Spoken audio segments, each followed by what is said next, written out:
마이크 테스트 하나 둘셋.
다 함께 일어서서 묵상기도 드리겠습니다.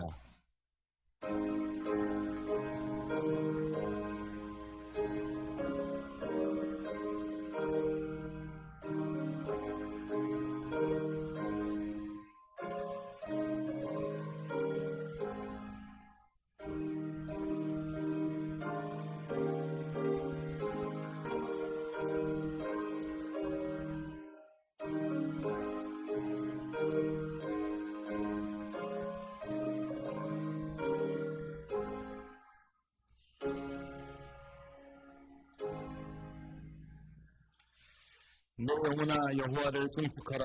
내 속에 있는 것들아 다 그의 거룩한 이름을 송축하라. 아멘.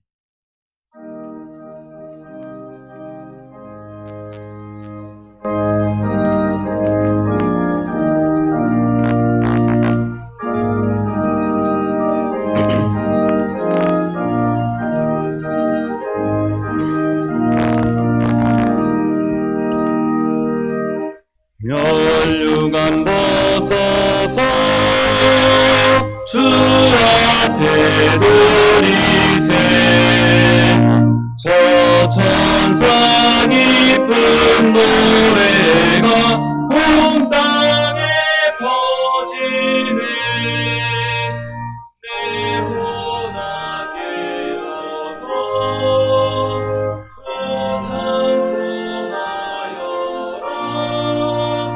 온 백성 죄를 속하신 만왕의 왕일세. 멸류관 벗어서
것 계시록 12장 함께 교독하겠습니다.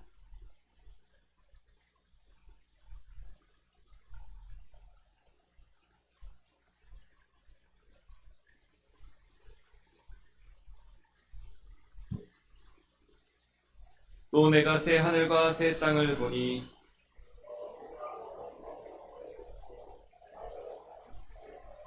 또 내가 봄에 거룩한 성 새 예루살렘이 하나님께로부터 하늘에서 내려오니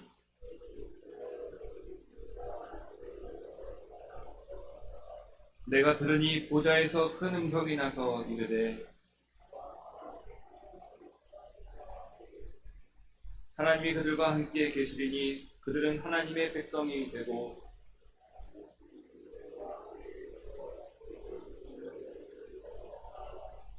다시는 사망이 없고 애통하는 것이나 곡하는 것이나 아픈 것이 다시 있지 아니하리니 보좌에 앉으신 이가 이르시되 아멘.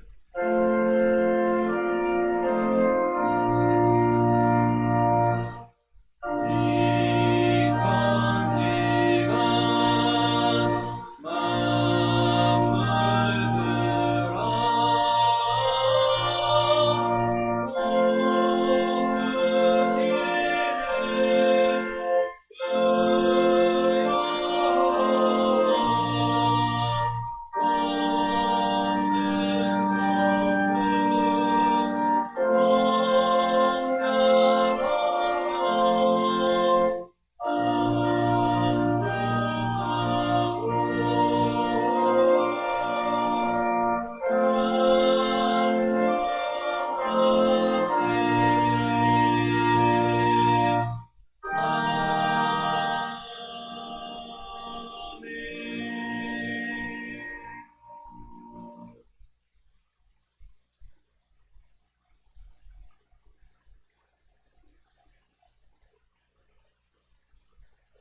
사랑이 많으신 하나님 아버지, 오늘도 저희들에게 신날을 허락하여 주시고 주님의 날에 각 자리에서 최선을 다해 하나님을 예배하게 하심을 감사드립니다.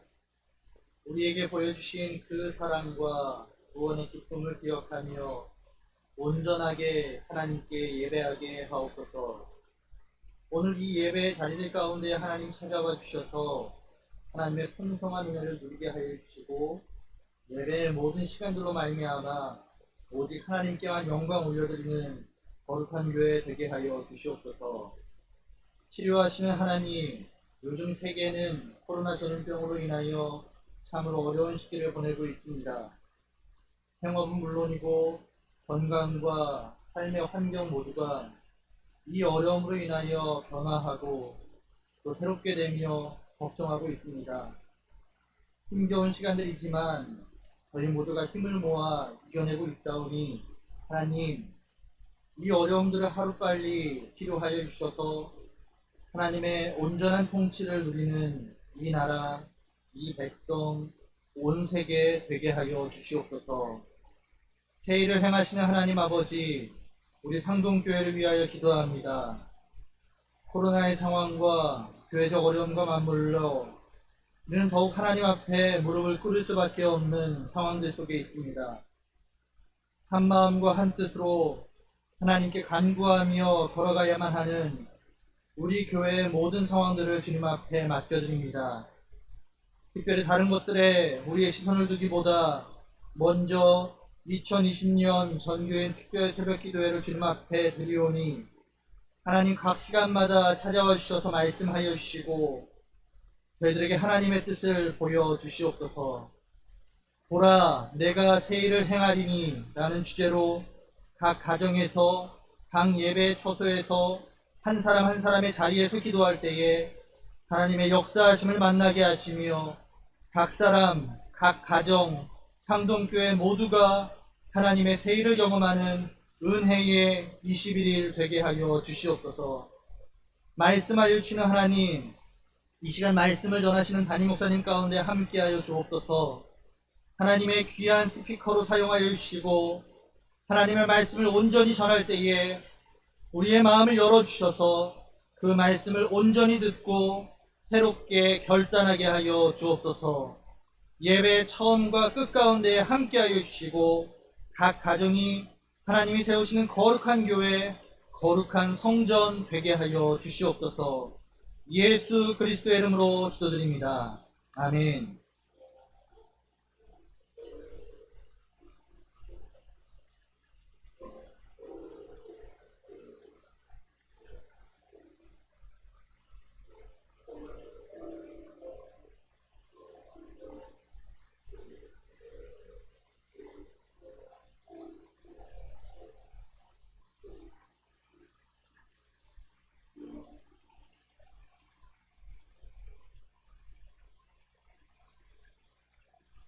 오늘의 말씀은 요한복음 16장 16절에서 33절까지 말씀 본문입니다. 신약성경 176쪽에 요한복음 16장 16절에서 33절까지 말씀을 교도로 읽고 합치겠습니다. 요한복음 16장 16절에서 33절 말씀입니다.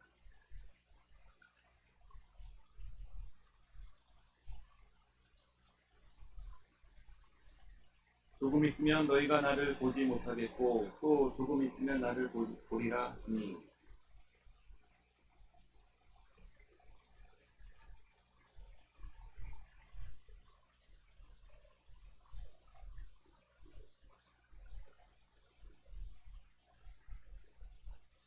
또 말하되 조금 있으면이라 하신 말씀이 무슨 말씀이냐 무엇을 말씀하시는지 알지 못하노라 하거늘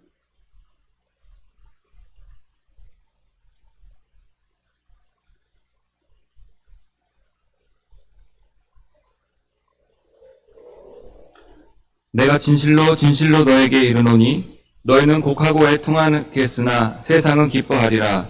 너희는 근심하겠으나 너희 근심이 도리어 기쁨이 되리라.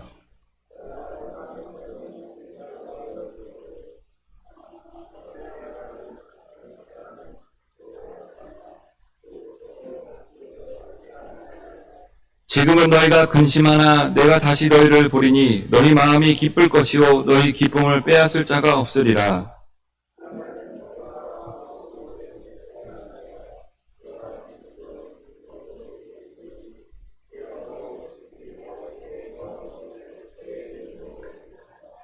지금까지는 너희가 내 이름으로 아무것도 구하지 아니하였으나 구하라 그리하면 받으리니 너희 기쁨이 충만하리라.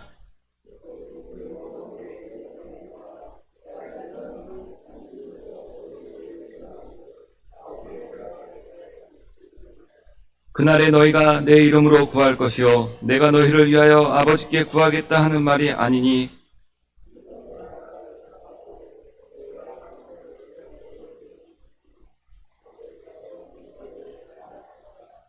내가 아버지에게서 나와 세상에 왔고 다시 세상을 떠나 아버지께로 가노라 하시니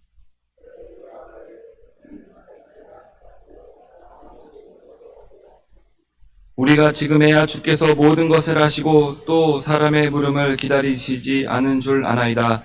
이로써 하나님께로부터 나오심을 우리가 믿사옵나이다.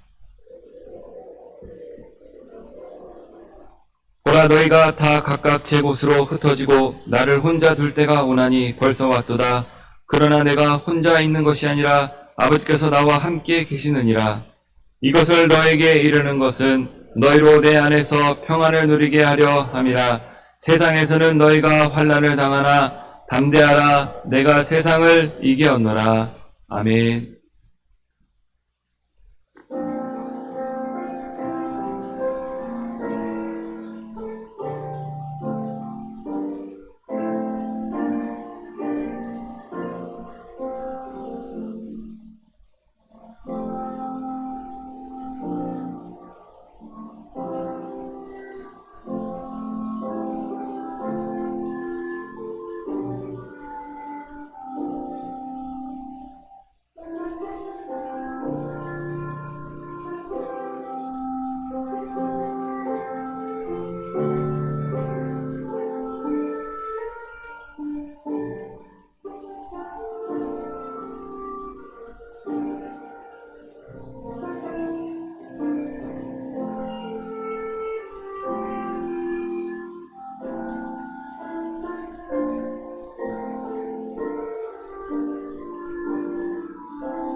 우리 함께 기도하겠습니다. 하나님, 오늘 성령으로 우리와 함께 하셔서 우리 성도들 각 가정에서 고아의 심정으로 예배드리지 않게 하시고 성부성자 성령께서 말씀으로 따뜻한 성령으로 고열의 은혜로 찾아와 주셔서 혼자 예배하는 성도들, 또 부부가 예배하는 성도들, 가정이 예배하는 성도들 속에 그들 안에 함께하여 주셔서 진정한 위로와 은혜와 생명이 있는 예배되게 도와 주시옵소서. 예수님의 이름으로 기도합니다. 아멘. 우리 마지막으로 웃는 자가 진정 웃는 자다라는 경구가 있습니다.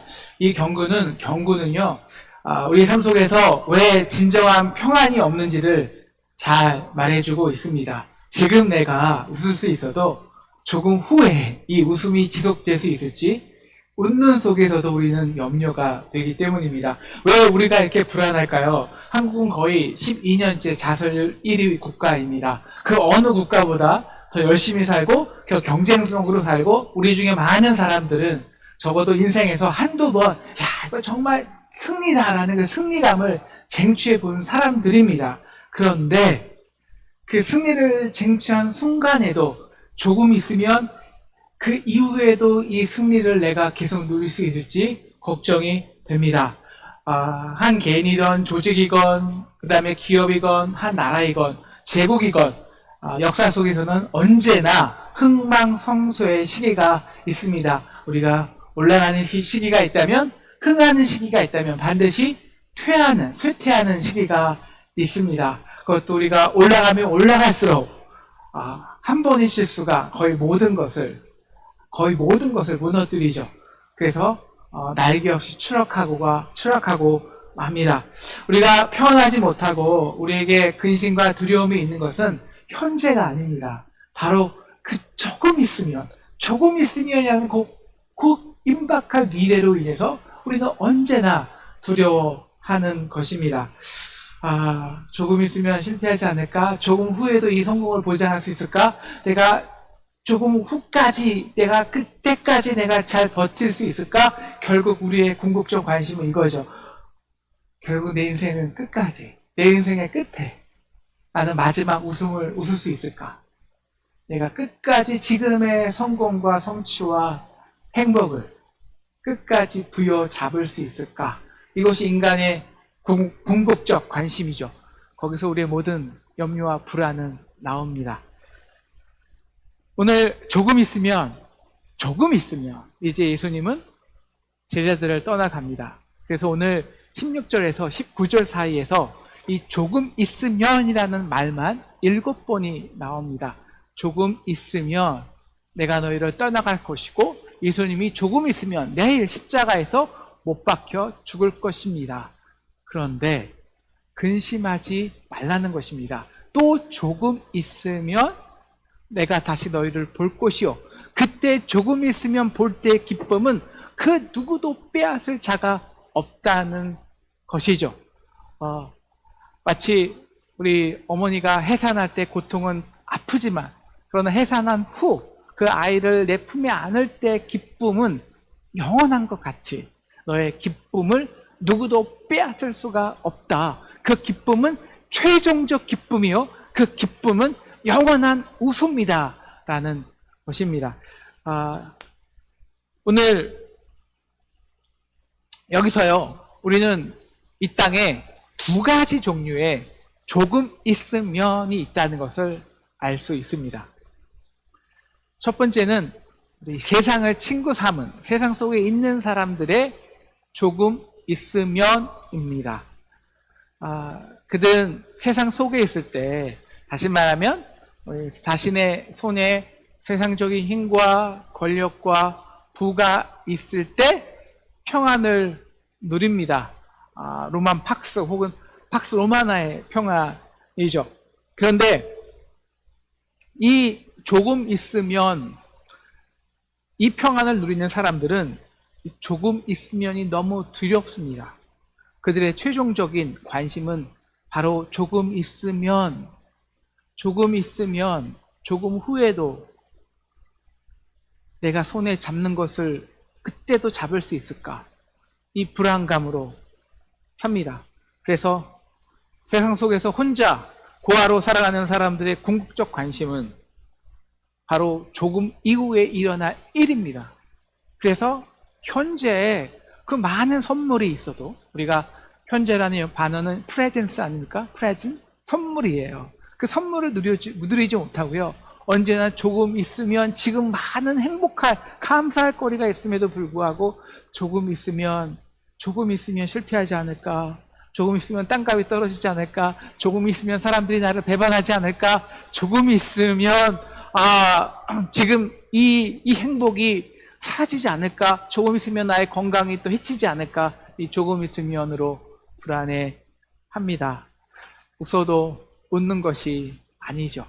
그러나 예수를 친구를 삼는 사람들의 조금 있으면이 있습니다. 이제 십자가의 은혜로 종이 아니라 친구가 되었습니다. 우리 친구는 지난 시간에 배웠죠? 이제 마음이 소통됩니다. 예수의 마음을 알아요. 아버지의 마음을 알아요. 그러면요, 물론 우리가 그렇다고 우리 기독교인이 세상적인 힘과 혹은 법의 능력과 혹은 권력을 무조건 타파시해서는 안 됩니다. 하나님의 중요한 소통 도구입니다. 권력과 부가 있어서 행복하죠. 행복보다는 감사해야죠. 그런데요, 그 권력과 부가 있다고 해서 그것으로 인해서 평안은 누려지지가 않아요. 평안은 누릴 수가 없어요. 오히려 어떨 때는 참 불편해요. 왜요? 이제 예수의 마음이 생기니까 오히려 나의 관심이 그 세상의 권력과 부에 의해서 소외당하는 사람, 아파하는 사람들이 밟히기 때문이에요. 그래서 오히려 우리는 더 이상 그 세상의 권력과 힘이 있는 사람들의 편이 되어주지 못합니다. 그래서 세상에서 우리는 억압당하고 세상에서 우리를 싫어하고 미움을 당하죠. 그래서 고난을 받아요. 고난받은 자와 함께 해줘요. 오늘 16장 2절, 그래서 예수님은 16장에서 이렇게 말하는 것입니다. 야, 너 나하고 친구 됐지. 이제 사람들이 너희를 출교할 거야. 왜? 너희 편이 되지 않으니까. 그들의 권력 구조에 들어가지 않으니까. 너를 심지어 죽이려 할 거야. 그래서 비록 너희가 지금 조금 근심하나 조금 있으면 너희 기쁨을 빼앗을 자가 없다는 것입니다. 다시 말하면 기쁨은 최종적 기쁨이라는 것입니다. 이제 마지막에도 웃을 수 있는 자가 되는 것입니다. 이제 우리는 예수 안에 있기 때문입니다. 예수 안에 있는 자들은 그 십자가를 통해서 그 예수의 사랑을 통해서 하나님과 끊어질래야 끊어질 수 없는 그 관계의 항상성이 있는 사람들은 조금 후에 일어날 일에 대해서 근심하지 않습니다. 내가 실패를 해도, 내가 연약해서 무너져도 언제나 있는 그대로의 나의 모습으로, 왜? 관계성이기 때문에 나를 사랑하고 나를 품어줄 사람이 있음을 합니다. 포화가 아니에요. 그렇게 언제나 다시 일어설 수 있고 다시 도전할 수 있습니다. 이 관계에 항상성이 있는 사람들만이 예수 안에서 최종적 승리를 누릴 수 있습니다. 내가 내 힘과 권력으로 포착하는, 그래서 조금 있으면을 두려워하는 승리가 아니라 이거는 선물이에요. 프레젠. 내가 예수 안에 있을 때 그 예수가 우리에게 그 예수님이 성부, 성자, 성령이라는 그 완벽한 관계 속에서 평안을 누린 것처럼 우리가 예수 안에 있을 때 그 예수의 십자가와 부활이 우리에게 선물로 주어지는, 임하는 단 하나, 예수 안에 있기 때문에 이것이 최종적 승리라는 것입니다. 그래서 이제 곧 환난과 고난이 있지만 지금, 그러나 그 환난과 고난은 오히려 조금 있으면 이제 너에게 최종적 마지막 절대 바뀌어질 수 않은 완전한 정의와 평안이 주어진다는 사인이에요. 괜찮아, 조금 있으면. 이제 우리가 예수 안에 있기 때문입니다. 하나님의 사랑 안에 있다는 걸 느껴져요. 뭐를 통해서? 오히려 그 환난과 그 근심 속에서, 어려움 속에서. 그래서 오늘 27절에서 예수님이 이렇게 말씀하시죠. 이는 너희가 나를 사랑하고 또 내가 하나님께서 온 줄을 믿었으므로 아버지께서 친히 너희를 사랑하느니라.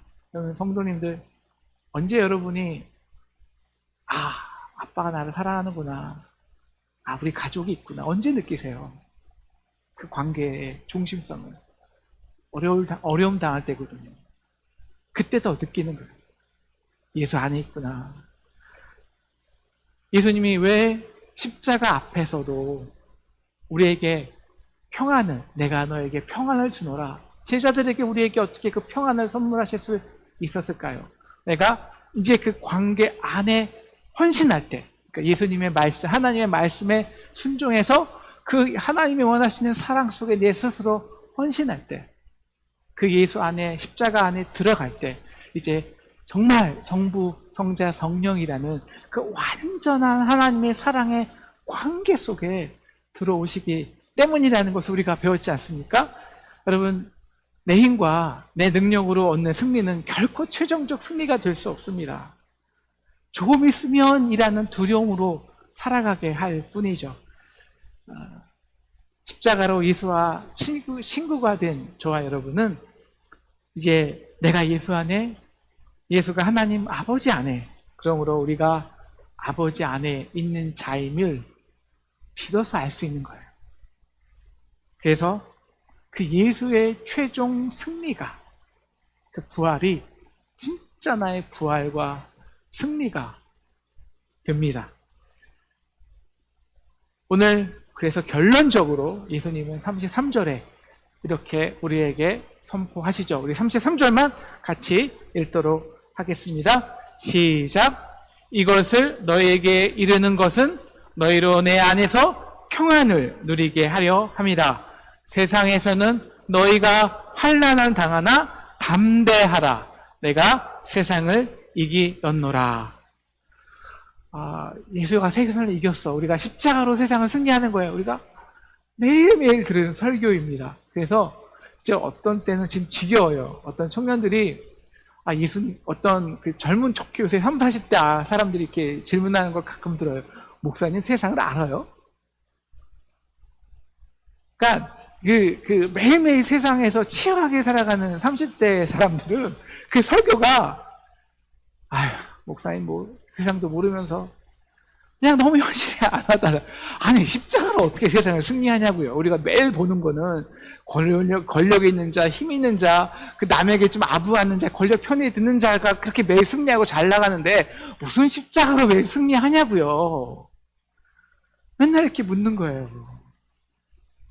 특히 이 질문을 누가 했냐면요, 그 인류 역사상 가장 극심한 고통과 환난을 당한 자들이 있습니다.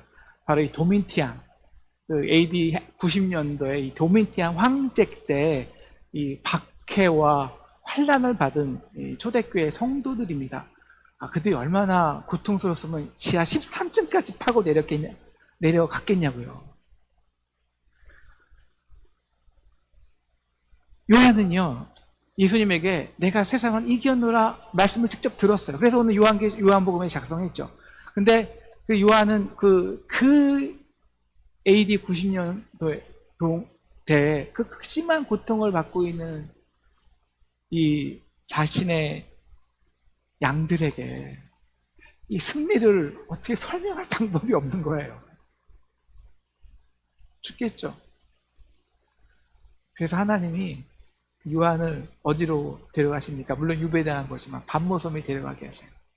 그래서 그 어떤 가장 극심한 어둠 속에서 하나님이 놀라운 계시를 보여주세요. 이게 무슨 책일까요? 이게 요한 계시록입니다. 이 요한 계시록은 오늘 이 그들의 성도를 위해 쓴 거예요. 주제는 뭐냐? 이거예요. 그 인류의 역사 속에서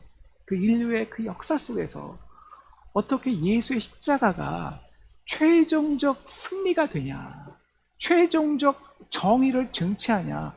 여러분, 요한계시록은요 그냥 미래 얘기가 아닙니다. 이건 역사 이야기예요. 제가 언제 시간이 있을 때, 늦을지는 거의 하나님은 아시지만 요한계시록을 함께 나눌 때도 있었겠지만, 그래서 인류의 역사 속에서 어떻게 예수의 십자가가 실제적으로, 제가 말하는 실제적으로 최종적 정의를 취하고 우리에게 평안을 주냐, 이 얘기가 요한계시록이거든요. 그 중에 한 얘기만 오늘 짧게 여러분이 나누려고 해요. 바로 요한계시록 5장의 이야기입니다. 자, 5장에 어떤 얘기가 나오면요, 그 보좌에 계신 높은 이가 두루마리를 딱 갖고 계시는 거예요. 근데 두루마리를 딱 펼쳐 보여야 그 인류의 역사 속에서 모든 것들이 해석되고 마지막에 딱 이루어지는 거예요. 역사의 완성이 되는 거예요. 근데 이 두루마리가 말아져 있고 7인으로 봉인돼 있어요. 근데 이 7인을 떼야지 두루마리가 펼쳐지고, 그래야 지금은 고난당하고 어렵지만 이렇게 해서 하나님이 최종적 정의를 이루시는구나, 이걸 알아야 성도들이 위로를 얻을 텐데, 그래야 이제 고난이 끝날 텐데 이걸 뗄 자가 없는 거예요. 그래서 요한이 울고 있으니까 5절에 보면은 그 장로 중에 하나가 요한에게 이렇게 말하는 거예요. 요한계시록 5장 5절입니다. 그 유대 지파의 사자 다윗의 뿌리가 이겼으니 그가 7인을 떼시리라. 바로 유다의 이 사자, 유다 지파의 사자, 다윗의 지파 뿌리, 누굴까요? 예수 그리스도가 최종적으로 역사의 승리자가 되어 이 7인을 떼셔서 역사를 쟁취하시고 완전한 끝, 알파와 오메가가 있잖아요. 역사의 시작부터 역사의 그 끝까지를 최종적 정의를 쟁취하신다는 거예요. 그래서 궁금하잖아요. 그가 누굴까 궁금해서 자세히 보니까 6절에서 그가 어떤 모양을 하고 있냐면요, 보기에 죽임당한 어린 양 같은 거예요. 가장 강한 힘과 능력이 있는 사자가 어린 양으로 죽어요. 그런데 역설적으로, 그래서 역사의 정의를 쟁취하는 최종적 승리자가 된다는 거예요. 이 요한계시록 5장을 토대로 쓴 유명한 소설이 있습니다. 영화로 나왔는데요. 어떤 영화인지 아세요? 영화로 나와서 꽤 히트했습니다. 바로 나니아 연대기예요. 나니아 연대기. 우리가 가끔 이렇게 영상을 보여줄 수 있으면 제가 영화의 한 장면을 쫙 보여주면 너무너무 좋은데 그럴 수 없으니까 오늘 여러분이 나니아 끝나고 나니아 연대기 좀 보세요. 거기에는 사자가 나와요. 근데 사자가 희생양이 돼요. 희생양이 될 때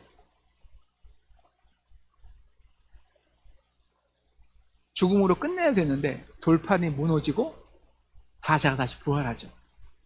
바로 그 모든 과정에서 모든 사람들이 그 마음 뿌리 깊이까지 인정하게 되는 거예요. 모든 사람을 위해 희생할 수 있는 그 자가 진정 우리를 위해 통치할 수 있는 통치자다. 마음으로 받아들이는 거예요. 또 원작자 C.S. 루이스는 그 이유를 이렇게 설명합니다. 배신하지 않는 자가 배신한 자를 위해서 희생당하면 돌 탁자가 갈라지면서, 다시 말하면 율법의 저주가 무너지면서 죽음 가운데서 다시 살아나게 된다. 하나님은 요한에게, 그리고 세상의 로마라는 가장 강대한 권력 속에서 환난당하는 성도에게 사자이자 어린 양을 보여줌으로써 우리에게 진정한 승리는 권력과 부와 능력이 아닌 바로 사자가 어린 양이 될 때라는 것을, 그 개념을 180도 바꾸라는 것을 요구하시는 겁니다. 여러분, 이제 최종적 정의와 평안을 얻고 싶어 하십니까? 우리나라도 정말 그 6.25 전쟁이면 됐죠. 그 지긋지긋한 좌파 우파의 전쟁이 끝났으면 좋겠어요. 정말 지긋지긋하지 않아요? 우리나라뿐이 없는 것 같아요. 진짜 70년대 콜드워는 끝났습니다. 70년대 좌파 우파의 전쟁은 끝났어요. 아직도 우리나라는 이 좌우파로 나뉘어서 아직도 싸웁니다. 끝이 없어요. 우리 가정에도 마찬가지입니다. 우리 가정에도 이 끊어지지 않고 계속 끊어질 마음은 또 조금 있으면 나오고, 조금 있으면 나오고, 이 문제들이 있어요. 우리 관계에도 그렇고요. 교회에도 있습니다. 이제는 좀 정말 끝내고, 그래서 모든 사람들에게 그 최종적 정의가 딱 보여지고, 그래서 샬롬, 이제 지금 평화가 이루어집니다. 평화가 이루어져요. 여러분, 평화는요, 누가 혼자 승리에 따라서 이루어지지 않아요. 그러면 실패자들은, 패배한 자들이 평화입니까? 이득 알고 있겠죠. 여러분, 평화의 샬롬은요, 그 최종적 정의가 성취되었을 때만 온전한 평화가 오는 거예요. 어떻게 우리가 이 평안을 얻을 수 있을까요? 우리가 이 역사가, 그 십자가 딱 이유가 이제 그 세상의 역사를 중심인데요. 그 십자가를 딱 중심으로 해서요, 역사가 발전함에 따라서 이 권력이라는 개념도요, 계속 발전해 옵니다. 그 인간의 이 역사 속으로 이제 제국의 권력들이 있잖아요. 뭐 이집트, 아시리아, 그 다음에 바벨로니아, 페르시아, 뭐 알렉산더, 그 다음에 로마, 이러한 역사의 제국들의 흥망성쇠는요, 결국 권력이 어떻게 발전하고 또 어떻게 무너지고 또 어떻게 생성되는지, 권력의 개념이 발전하는 역사적 과정이에요. 그 최초의 제국이 있죠. 이집트죠. 이집트는 철저하게 그 나일강에서 나오는 부를 통해서 힘과 권력을 잡았고요. 그 힘과 권력을 통해서 나와 다른 민족을 학살했습니다. 억압했어요. 힘과 권력으로. 그래서 이스라엘을 학대한 것이죠. 그 결과 성공했습니까? 아니요. 그들은 홍해에서 완전히 모든 걸 잃었습니다. 실패했어요. 그런 다음에 여러분, 벌써 그게 기원전 몇 세기입니까? 그때도부터 이제 그 어떤 힘 있는 자들도요, 권력과 힘으로 세상을 통치하려고 하지 않습니다. 왜? 이만큼 끝난 거니까. 그래서 그 다음 아시리아는요, 어떤 정책을 쓰냐면 혼혈주의를 써요. 그래서 정복한 다음에 그 민족의 강한 그 민족성을 그대로 두면은 언제나 이 전복의 위험이 있으니까 다 흩어놔요. 그래서 그래서 이 민족을 저 민족과 흩어나서 서로 섞이게 해서 혼혈 정책을 핍니다. 그래서 태어난 민족이 사마리아인이잖아요. 그죠? 성공했을까요? 실패했을까요? 실패합니다. 그래서 다음 제국이 이 바벨론이죠. 바벨론은 반대 정책을 써요. 어떤 정책을 쓰냐면 포용 정책을 써요. 포용 정책. 그래서 이 정복하자마자 거기서 가장 똑똑한 젊은 아이를 다 데려다가 그 왕의 진미를 주고 은금으로 최고의 교육을 시켜준 겁니다. 여러분 생각해 보세요. 노예 나라에서 하버드 데려서 먹여주고 재워주고, 여러분 그들이 정말 미국을, 그런 제국을 안 좋아하겠습니까? 그래서 바벨론에 동화되게 하는 거예요. 교육을 통해서. 포용과 교육. 그래서 식민지에 그들을 통해서 식민지를 딱 완전히 이제 장악하도록 하는 것이죠. 그 정책 역시 패배했습니다. 여러분 그 다음에 나온 것이 유명한, 그 다음에 이 알렉산더 대왕은요, 더 고차원적이에요. 그것은 알렉산더 대왕이 하는 것은 융합 정책입니다. 융합 정책. 여러분 아직 지금 우리나라가 지금 우리 세계 역사가 로마 이후에요, 계속 쇠퇴하고 있어요. 사실은 지금 알렉산더의 융합 정책에 반의 반도 못 가는 것이 모든 나라에서 권력 구조입니다. 그 이 알렉산더는요, 그 모든 민족, 그리스 철학과 동방의 문화를 융합해서 헬레니즘을 만들었어요. 그래서 모든 사람의 민족이 이 세계의 동포다. 세계 동포주의. 헬레니즘으로 똑같은 문화와 똑같은 철학을 공유하는 세계 시민이 되게 하는 거. 멋지죠? 그래서 이 민족과 문화라는 이 강한 지능이란 건 생명력인데요. 그 생명력을 그 커다란 용광 그 세계 동포주의라는 그 용광로에 녹여버리고 싶었던 것이죠. 그런데 실패했습니다. 그 다음에 나타난 제국이 로마죠. 로마는 역사상 최고의 권력을 누렸습니다. 가장 오래된 권력이죠. 왜 그토록 강성했을까요? 로마 제국은. 그것은 이 민족의 차이, 그 생명의 차이, 그 지능의 차이를 없애주는 가장 강력한 통치 기반을 마련했기 때문입니다. 그게 뭘까요?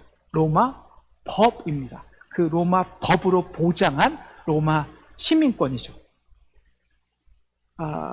로마는요, 로마 시민만 되면 어떤 민족이든 나라건 사람이든 그 법으로 기본적인 보장권을 제공했습니다.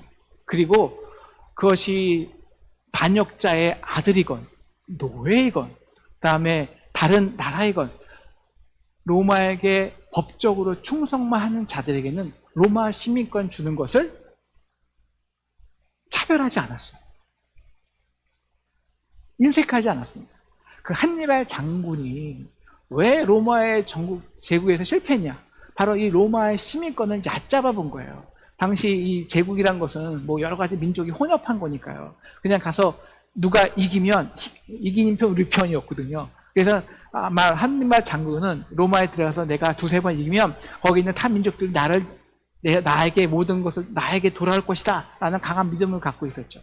그런데 가서 보니까 로마에 있는 사람들이 타 민족들이 로마가 지니까 오히려 더 강력하게 로마에 충성하는 거예요. 왜? 이 로마 법 때문이죠. 그 누구도 자신을 이렇게 보장해주지 않거든요. 그렇게 세상은요, 권력주의자, 혼합주의자, 포용주의자, 융합주의자, 법치주의자 순으로 승리자가 되었습니다. 근데 여러분, 그 로마 법이라는 것도요, 결국 법치주의도요, 결국 강한 군사력에서 나오는 겁니다. 지금도 수많은 나라가, 거의 대부분의 나라가 법치주의를 하고 있죠. 그런데 그 법이라는 것은 다 힘의 논리입니다. 우리나라도 뭐 정권 바뀌고 국회의원 싹 바뀌어보니까 모든 법 바뀌고 있잖아요. 모든 법이 바뀝니다. 하루아침에. 로마가 그래서 고안한 것이 있어요. 뭐냐면 십자가입니다. 십자가란 가장 인간으로서는 수치스럽고 고통스럽게 죽는 극악한 사형 틀입니다. 그래서 로마 법을 네가 대항해? 그럼 너 이렇게 죽어. 끝이야, 이건. 그래서 만들어낸 게 십자가예요. 그래서 그 십자가를 보고 그 누구도 로마에 대항할 수 없는 거예요. 예수님은 십자가를 이기셨어요.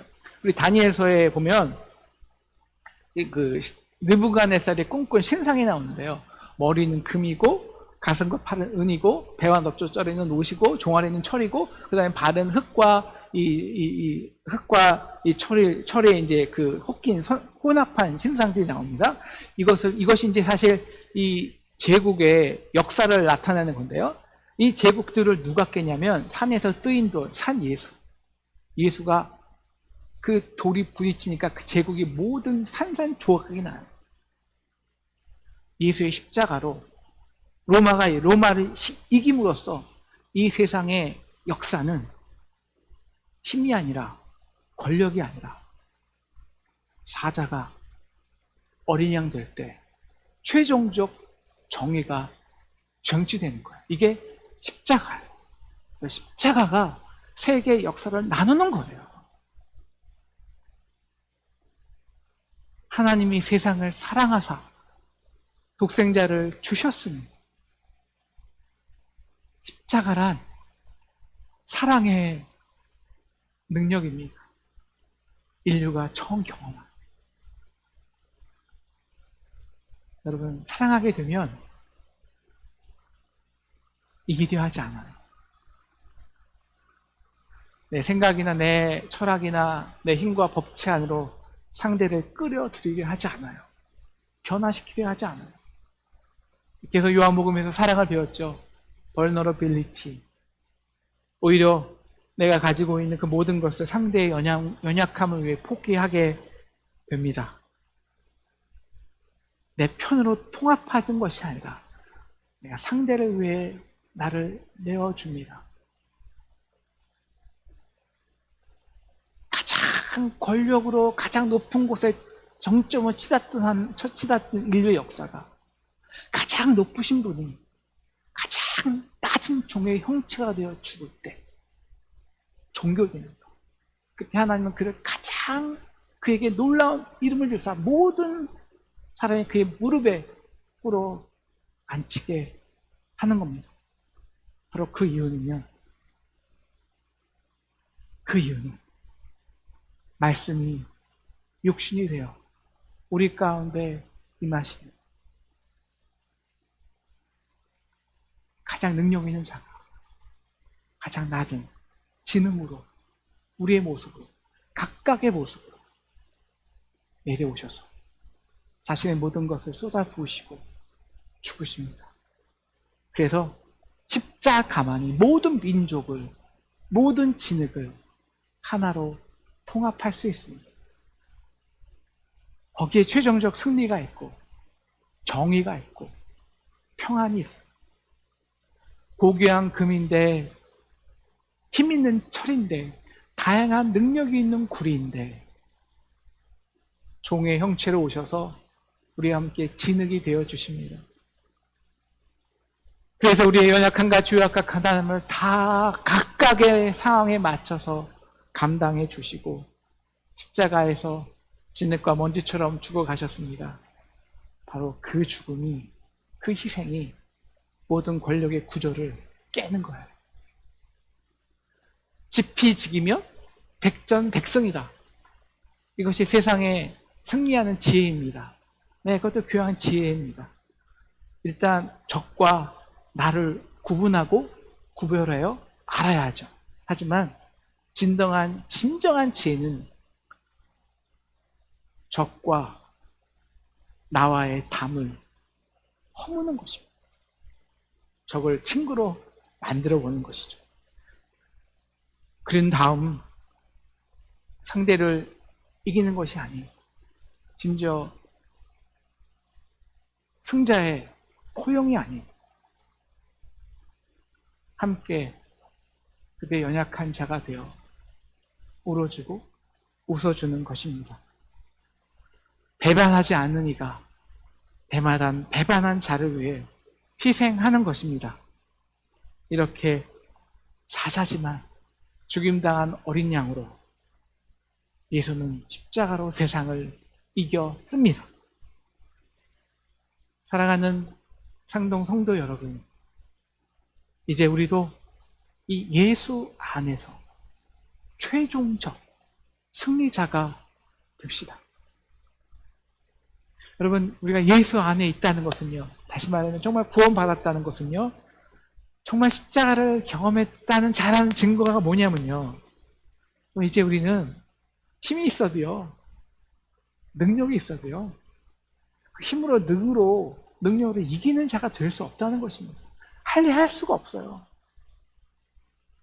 혹은 그 혼합주의, 이 사람 저 사람 끌어들여서 그렇게 인간적인 방법으로 이기는 자가 될 수가 없어요. 알아요. 하지만 그렇게 못해요. 십자가를 알면.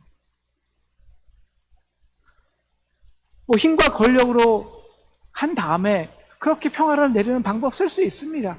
그게 내키지가 않아요. 물론 법은 중요합니다. 우리가 법적으로 해야 합니다. 법은 세상의 정의를 획득하는 귀한 도구입니다. 그런데 법으로 최종적 정의를 구하진 않아요. 법을 사용할 수 있겠지만.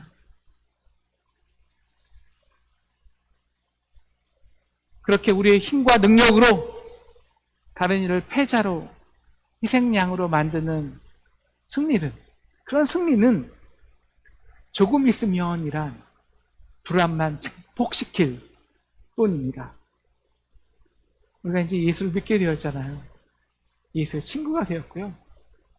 우리가 예수 안에 있게 되었어요. 그러면 예수의 승리를 얻어야죠. 거기까지. 예수의 승리까지 부여잡아야 되죠. 예수님이 그 제국의 방식들을 십자가로 승리해 놓으셨어요.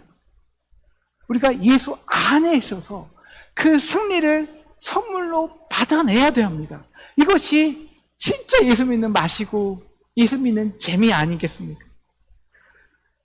우리가 놀라운 십자가 사랑 안에 거할 때, 그때 비로소 그 예수의 사랑 안에 있을 때요, 그때 비로소 우리 스크랜턴 선교사님 같이 종우를 친구로 삼을 수 있고요, 우리 사무엘 선교사님과 같이 그 많은 양반들이 아니라 그 아픈 한 명의 백정을 위해서 친구가 될 수 있어요. 그래서 역설적으로 십자가의 사랑이 모든 사람의 가장 깊은 마음과 영혼까지 침투하는 겁니다. 유대인이나 헬라인이나 종이나 자유자나 남자나 여자나 그 모든 차이들이 그 사랑 앞에서 무너지고 하나 되는 겁니다. 누가 이기고 지는 것은 최종적 승리가 될 수 없습니다. 우리가 그 십자가의 사랑 앞에 다 무너질 때, 그 사랑에 모두 무너질 때 우리 모두 최종적 승리자가 되는 것입니다. 사랑하는 성도 여러분, 뭐가 기쁨일까요? 예수 믿기 전에는요, 뭐가 기쁨이냐면요, 내가 계획한 것들, 내가 그냥 여러 가지 세상 사람들 도움 받아갖고 착착착착 계획한 것이 착착착착 맞아 떨어질 때, 되는구나, 그게 기뻐요. 근데 예수 십자가를 경험하면 이게 더 이상 기쁨이 되지 않아요. 오히려 두렵죠. 우리는 이걸 기쁨으로 받는 사람은 항상 조금 있으면 두려워요. 그런데 우리가 예수 안에 있잖아요. 물론 이런 가벼운 기쁨은 없을 수 있어요. 물론 우리가 가벼운 기쁨이 있죠. 근데 그거보다 더 중요한 게 있어요. 뭐냐면 우리 가운데 담대함이란 것이, 담대함. 너희가 환난을 당하나 담대하라.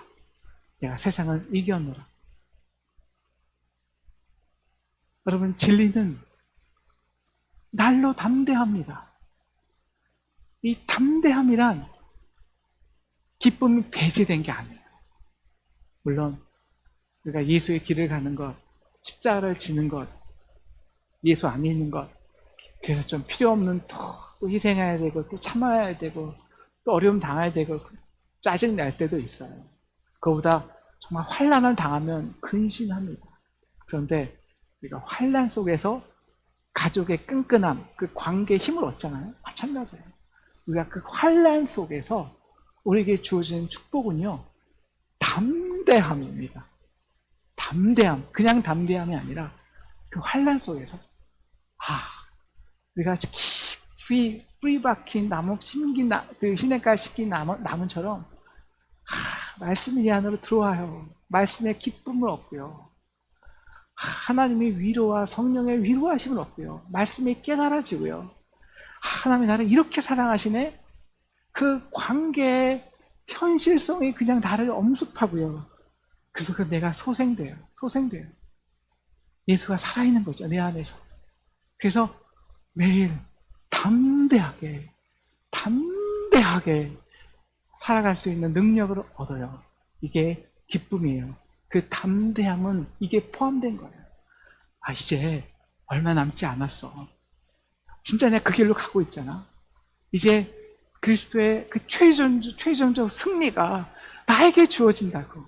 나에게 준다고. 그래서 진리가 점점 갖고와짐을 느끼는 거예요. 진리는 날로 담대합니다. 여러분, 이렇게 우리가 그 험한 십자가를 최후 승리의 보증 수표를 삼고, 이게 이제 조금 있으면 쟁취될 그 최종적 승리를 위해서 오늘도 담대히 예수 안에서 살아가는 저와 여러분 되기를 주님의 이름으로 축원합니다. 그러기 위해서 우리 21일 동안 예수 안에서 예수 붙들고, 특별 새벽 기도 동안 예수 안에서 예수 붙들고 담대하게 연습하는 우리 21일 되었으면 좋겠습니다. 감사합니다. 오늘 말씀 생각하면서 우리 같이 찬송가 150장 찬송하겠습니다.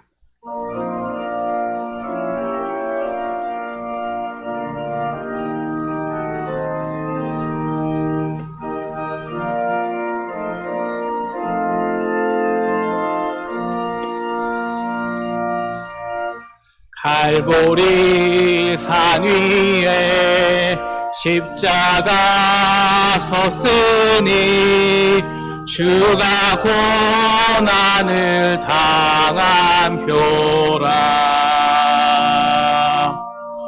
험한 십자가를 내가 사랑함은 보혈을 흘림일세. 최후 승리를 얻기까지 주의 십자가 사랑하리. 빛나며 혈유가 받기까지 험한 십자가 붙들겠네. 천대 받은 십자가 마음이 끌리도다.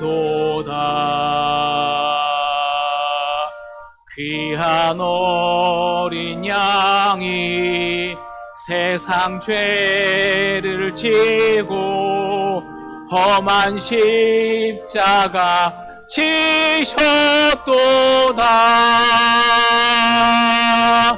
최후 승리를 얻기까지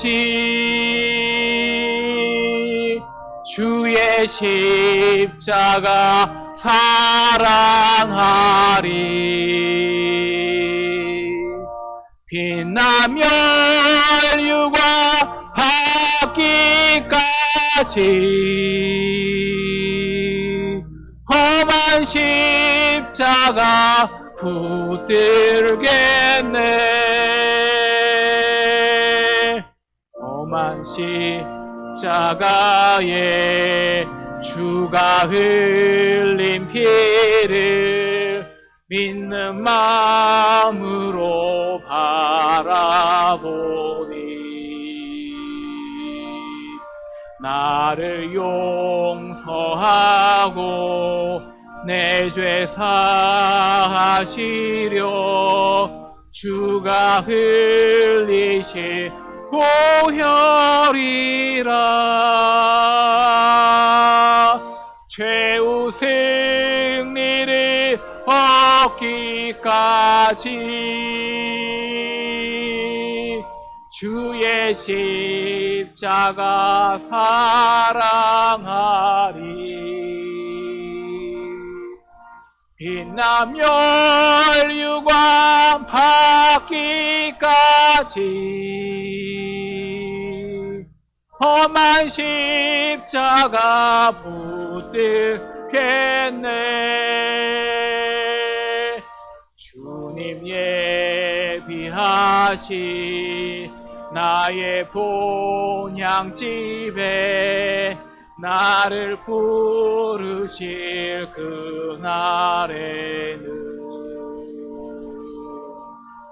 영광 중에 계시 우리 주와 함께 내가 죽도록 충성하리.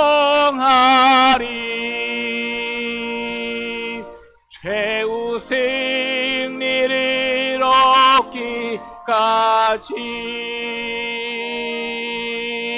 주의 십자가 사랑하리. 빛나며 율관 받기까지 험한 십자가 붙들겠네.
주님 무한한 사랑을 받았습니다.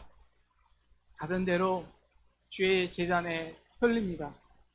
하나님, 이 물질 받아주셔서 생명의 도구로 써주십시오.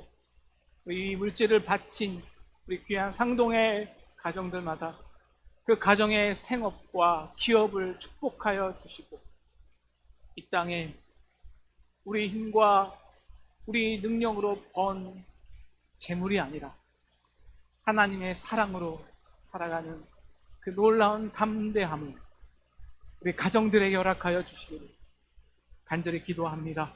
예수님의 이름으로 기도했습니다. 아멘. 교회 소식을 말씀드리겠습니다. 전교인 특별 새벽 기도회가 내일부터 10월 4일까지 월요일에서 금요일까지는 6시 30분에 토요일과 주일에는 오전 7시에 3주간 각 가정에서 보라 내가 새 일을 행하리니라는 주제로 진행이 됩니다. 예배 방법과 참여에 관한 안내 영상을 축도 후에 꼭 시청해 주시기를 바랍니다. 모두 참석하셔서 참여하셔서 하나님의 은혜를 누리시기를 바랍니다. 다음 주일 예배는 주중에 공지해 드리겠습니다. 2020년도 2학기 장학수여식은 코로나로 인해 장학수여식은 개별로 전달할 예정입니다. 기획위원회의가 2부 예배 직후에 7층 수호예배실에서 있겠습니다. 김종학 원사님 남편 되시고 이형림 장로님 부친 되시고 최연서 집사님의 시부 되시고 이은학 원사님의 부친 되시고 임대원 집사님의 장인 되시는 이태호 원로 장로님께서 소천하셨습니다. 9월 10일 소천하시고 안산 상록원에 모셨습니다.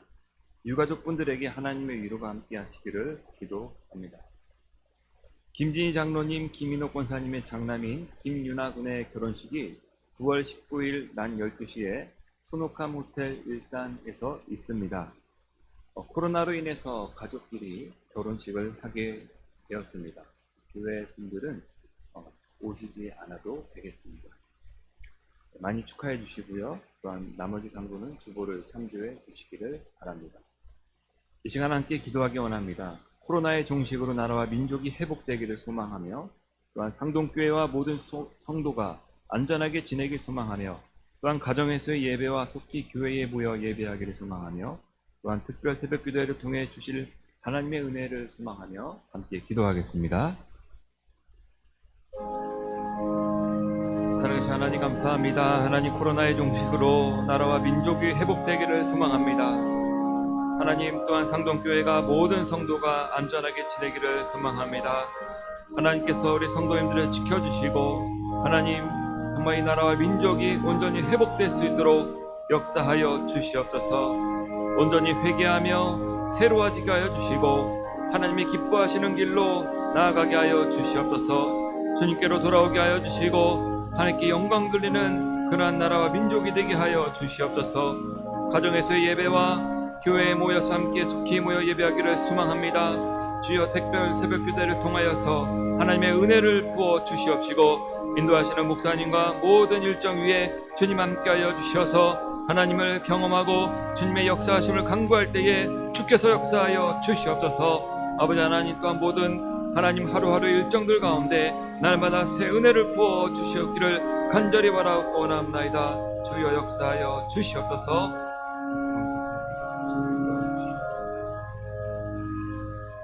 우리 주 예수 그리스도의 이름으로 간절히 기도하옵나이다. 아멘. 시간 함께 일어서서 결단의 찬송 413장 찬양하겠습니다.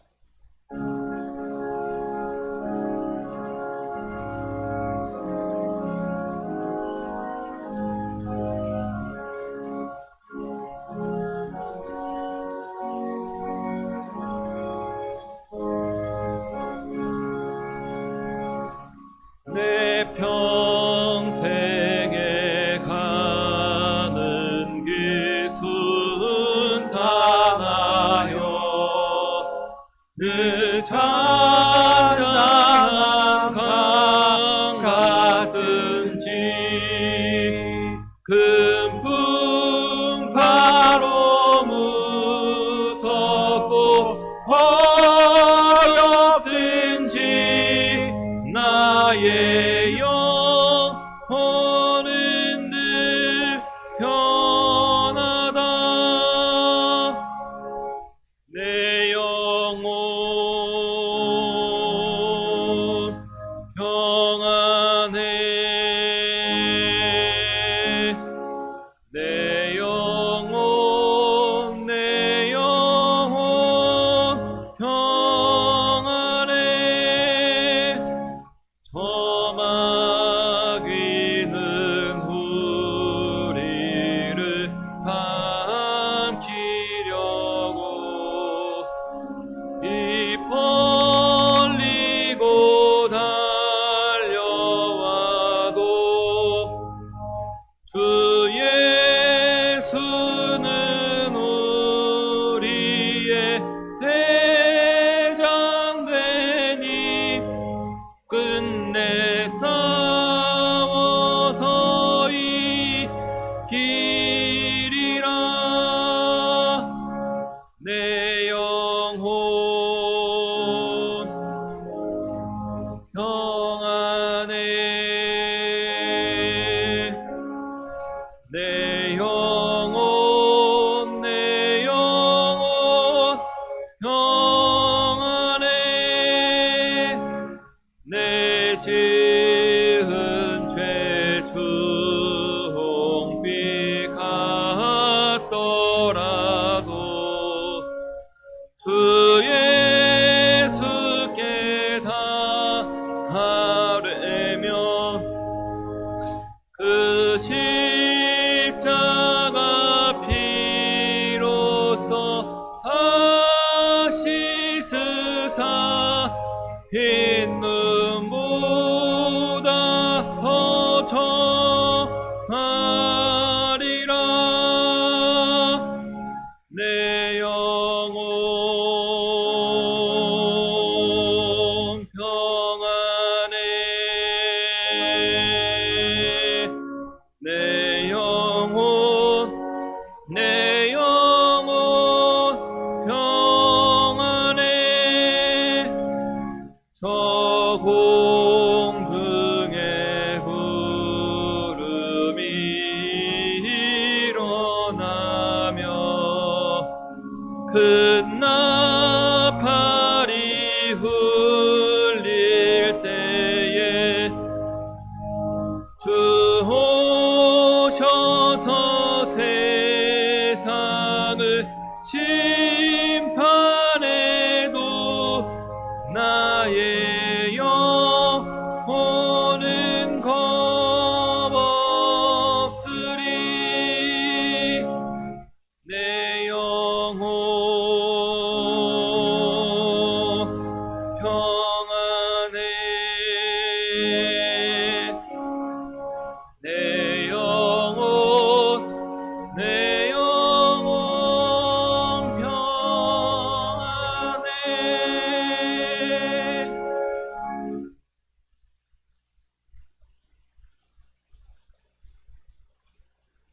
지금은 사자이자 어린 양이 되어 우리의 모든 아픔과 질고를 십자가에서 당하신 예수 그리스도의 크신 은혜와 하나님 아버지의 무한하시고 극진하신 사랑하심과 성령님의 감동하심이 이제 예수 안에서 살아가는 이 모든 상동의 성도들 위해 지금부터 땅 끝까지 함께 하기를 간절히 기도하고 축원하였습니다. 아멘.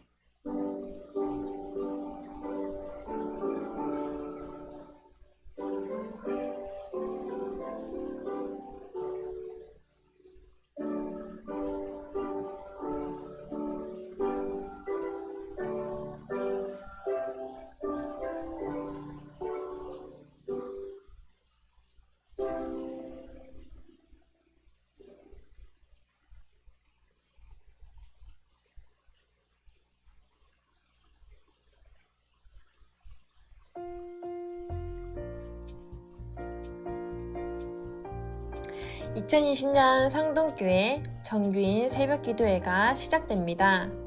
9월 14일 월요일부터 10월 4일 주일까지 보라 내가 새 일을 행하리니라는 주제로 우리 상동교회에게 주실 하나님의 은혜를 기대합니다. 월요일부터 금요일까지는 새벽 6시 30분에, 토요일과 주일은 7시에 유튜브를 통해서 예배를 드리며 코로나 방역이 완화되면 안전수칙을 지켜가며 교회에서도 예배를 드립니다. 특별 새벽 기도에 대해서 안내해 드리겠습니다. 먼저 이번 정규인 특별 새벽 기도에는 이렇게 예배합니다. 첫째, 받으신 책자에 담긴 이사야 계론을 읽으면서 이사야 말씀을 묵상합니다.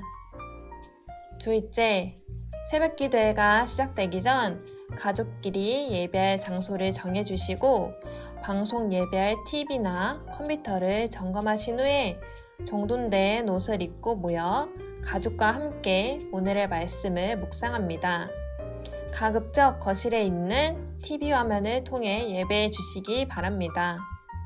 셋째, 기도의 10분 전인 6시 20분에 유튜브에서 상동교회 실시간 예배를 켜시면 기도 음악이 나옵니다. 오늘의 말씀을 묵상하며 소책자에 묵상한 것을 메모합니다. 넷째, 기도회를 마치고 개인 기도가 끝나면 가족과 함께 받은 은혜와 결단을 나누고 소책자에 메모합니다. 또한 서로 중보 기도하시면 더욱 좋습니다. 혼자 예배할 경우에는 개인별로 결단한 것을 메모하며 기도해 주시면 됩니다. 다섯째, 그날 은혜 받은 것과 감사한 내용, 그리고 요청할 중보 기도 등을 유튜브 댓글란에 남겨주시면 함께 기도하겠습니다. 댓글 쓰기가 어려우신 성도님들은 신방 전도사님에게 문자를 보내주시면 기도 시간에 함께 기도하겠습니다. 또한 이번 정규인 특별 새벽 기도에는 이렇게 참여할 수 있습니다. 첫째, 교회 현장에서 참여할 수 있습니다.